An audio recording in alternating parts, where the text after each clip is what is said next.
guys, it's the Flying Pig here on Flying Pig Gaming with another little video for you just about the Los Santos Tuna DLC and basically ways I think that it could have been better. First of all, I want to start by saying I really do like the new Los Santos DLC. In my opinion, it's one of the most fun and freshest DLCs we've seen to date from Rockstar, with, plenty for players new and old to get stuck into and enjoy.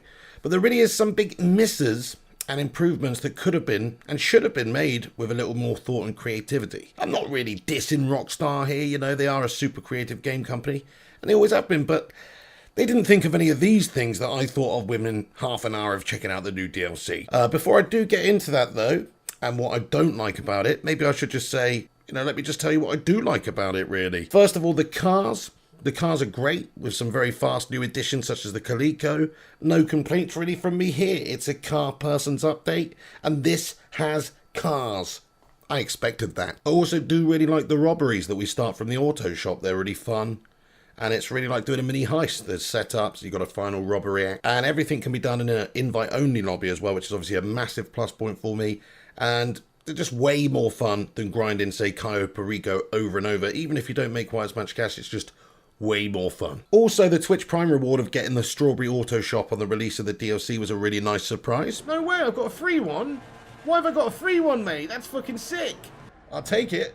And seems, a little bit out of character for Rockstar, giving us a major asset for the DLC for free to Twitch Prime subscribers right away. Thanks for saving me nearly 2 million smackers there, Rockstar. It's also nice to have a great, large, vibrant area to hang out with friends and check out each other's rides, which is really cool, after all, it's one of the main things about this DLC. It's a place to showcase your cars and have a car show and be safe from griefers or tool bags.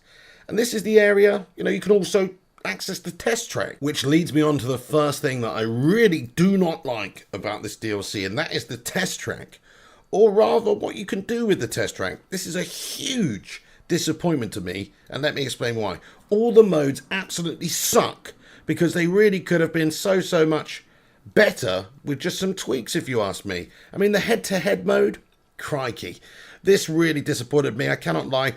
This could have been freaking epic. Instead, it's like a simple random checkpoint race around the test track area with a winner taking $500 against just one other player. I mean, that sucks. I played this once with my friend, and that was enough time for me to be bored of it right there. Just imagine if they'd have thought a bit bigger. I mean, I play racing sim games like Assetto Corsa, and you can literally spend hours competing with many of your friends at the same time to see who can get the hottest lap. Just imagine if it recorded the time in an easily accessible list, like when you're in a job and it shows the best lap times for the current session and everyone's best times around this track. This would have kept me playing it for hours trying to shave off those seconds and, have the bragging rights at any test track meet that was going forward. Maybe I'm expecting a little bit too much here. Well, I mean, I am. I just want more Rockstar. Feed me, Rockstar. Why couldn't we have full-blown races on this test track? It's a racetrack. There's not a lot of space there, okay, granted. But imagine you have 4 to 8 friends and there's a qualifying period, which the host sets. Let's say a time of 4 minutes qualifying and then a 6-minute race, or set the amount of laps. And then everyone has to set their best qualifying time. And then they start on the grid in that order for the race proper. And it's time to see who is the daddy of the Los Santos Tunas test track. But no. You know what? They could have even hit us up with a pink slips race option. How cool would it have been if you could go heads up the friend or foe around the test track to battle it out and take the other player's ride? I'm not talking anything major here, but maybe the ability to select a similarly priced cheap car as each other and put up the slips for a racer or something. It would have been great for bragging rights, and those cutscenes basically paint themselves. You could have even had pink slip classes based on tuner rep. So the higher the rep, the more valuable the cars that you can race for are. That would have been really awesome. All right, guys, let's talk about Scramble. Scramble. Let's talk about Scramble because it's absolutely gash. This is one of the biggest losses for me. It's really crappy random checkpoint to checkpoint race on the test track with only max of 3 of your friends. What is Scramble about that? I mean, I guess it could be eggy because it stinks. I absolutely hate this mode. It's just such a waste. And it could have been so much more. Man, this could have been great. When I first saw it, I got images in my head of Paul Walker and Tyrese in Too Fast, Too Furious trying to evade the police by pulling into a warehouse, surrounded by the cops, only to bust out of there with all their street racer buddies driving in every direction possible, helping them confuse the old eye in the sky. Just imagine this, piglets. You get up to 30 of your friends in there with you, and you initiate Scramble. A little cutscene plays, you hear the police chopper speaker saying, "You're surrounded, there's nowhere to go." Benny shouts, Cops split. Someone opens up the warehouse door, it rolls up, and now it's time to scramble, baby. Up to 30 of you have to drive at high speeds to a randomly generated spot on the map, with the winner taking all the spoils for huge rep and some cash, baby.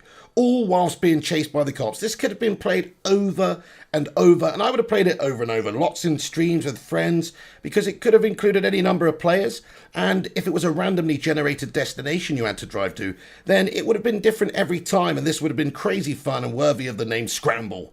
What do you think about my idea for Scramble, guys? Rate it out of 69 in the comments section below, but they failed on this one. Scramble could have been epic. In the end, it's absolutely eggy. Drift competitions, baby. Okay, I really am asking for a bit too much here, but man, you can buy low grip tyres and you can drift around the test track, but is there an underground drift tournament to be seen here? No. And that's a massive fail if you ask me. Even a simple lap to see who can, say, chain the longest drift together around the test track would have been great. Or they could have created a pretty simple system where a small number of players taking in turns over one lap of the test track, receiving style points at a time average to see who scores the best.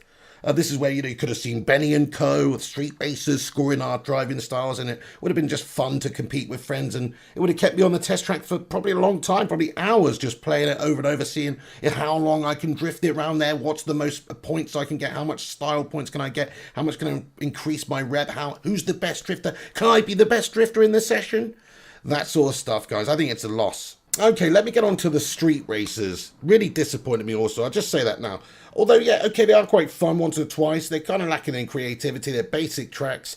And because they've limited the field of players, it just means I kind of lost interest in it pretty quickly. I would have loved it if they'd allowed us to have more than 8 players in these races. It took me to my second race also to find a hilarious bug. Check this one out. What the fuck am I stuck on, mate?